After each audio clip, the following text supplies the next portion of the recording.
the Fuji X10. A retro design, unique features, and a teeny tiny powerhouse. How does the Fuji X10 hold up in 2024? Considering this camera was released 13 years ago in 2011, it definitely still has a home amongst creatives. It's small, compact, looks awesome, shoots raw images, and has a built-in flash. I've used this camera for the past 2 years, capturing memories from all across the world, and I've loved every second of using it. And I've recently just got back from a cruise across the Caribbean Sea, and I took the Fuji X10 with me. Now, when I go traveling, I want something that's light and compact, and I don't want to take any big rigs or anything that's going to cause me disruption when I'm actually trying to have a break from being a creative, but I still want to have that kind of creative output. And that's where the Fuji X10 comes in perfectly. It has a 12 megapixel sensor, which compared to a lot of cameras, isn't that much at all, especially compared to the big boys now. But I don't think that's why you'd get this sort of camera. And you combine that 12 megapixel sensor and the fact it shoots RAW, and you can just about get away with anything with the image. I like to edit my images to have a filmic look, so the fact it does shoot RAW is huge for me. And it's the main reason I got this camera. The fact it's so small and can shoot RAW images is incredible, especially for someone who likes to edit their pictures. Now, I use it like a point and shoot film camera, except it's digital and I know what I'm gonna get from the camera, unlike the lottery of using a film camera. The lens is a 28 to 112 millimeter lens, which is super versatile, but I usually just kind of leave it at 35mm because that's kind of the look I like the most, especially partnered with my filmic edits. If you want bokeh out of this camera, then you're just not gonna get it. This isn't the sort of camera I think you use professionally and in commercial situations. It's very much kind of a travel, capture things as you go, doesn't stop you in your creativity. You just turn it on, click the shutter, and then you're done. There's no fiddling with camera settings, there's no kind of stopping you in your path. I literally have it down by my waist, pull it up, take the picture, bosh, done. And the sharpness of these images are as you would expect from a 12 megapixel camera.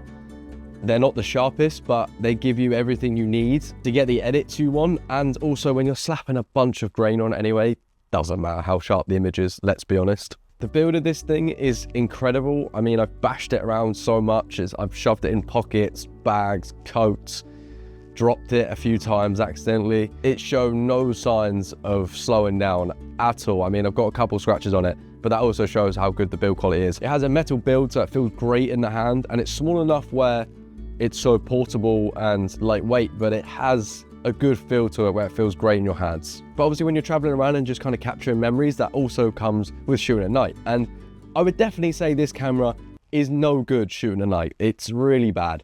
But however, hold your horses, this is where the built-in flash comes in, because the built-in flash is incredible and is definitely my favorite feature about the camera. You can change the brightness of the flash to however you like it. I kind of just bump it up one stop. I think it's like plus 1.2 or something that's in the camera. And that just gives a slightly brighter flash, which gives me more information to edit in the raw image, and I can kind of bring it back and edit it how I like. And for me specifically, coming from someone who has professional equipment, when I do touring, I take my Sony with a flash on it, just to give me that versatile, because obviously I need that higher megapixels and it's good to have a flash on it, but it's so big and it's so bulky and I don't want to be carrying that kind of rig around when I want to enjoy my holidays or I'm traveling for pleasure, or it's just annoying. I don't want that big setup. So the fact this has a built-in flash is incredible and was definitely one of the main reasons I bought it. The fact it just pops up as well and it's just so cool. I mean, so satisfying to do and it brings me so much pleasure. I don't know if you can tell, but I love it. I can almost hear what you're saying as well, but the fact it's so small and you're using the flash and you're taking so many pictures on it, surely the battery life is bad. I mean, wrong. No, it's not. I mean, I know it sounds like this is the most perfect camera. It's not, but for what you need it for, it's perfect. Now, the battery life, I used it all week on the cruise. Took about 500 pictures, probably took 100 of those being flash, potentially more. Don't know the exact numbers, forgive me.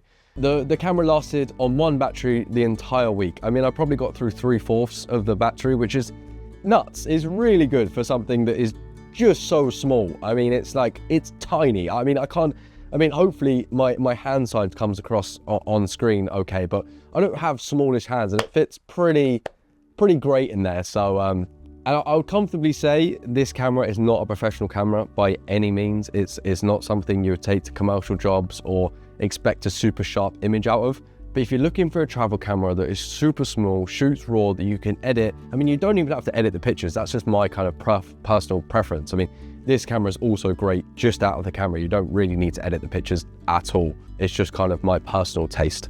If you're looking for an affordable travel camera that's easy to use, it's all auto, you just turn it on and take pictures, this is 100% the camera. I mean, I've scoured the internet for another one, and this is by far, I would say, the best option.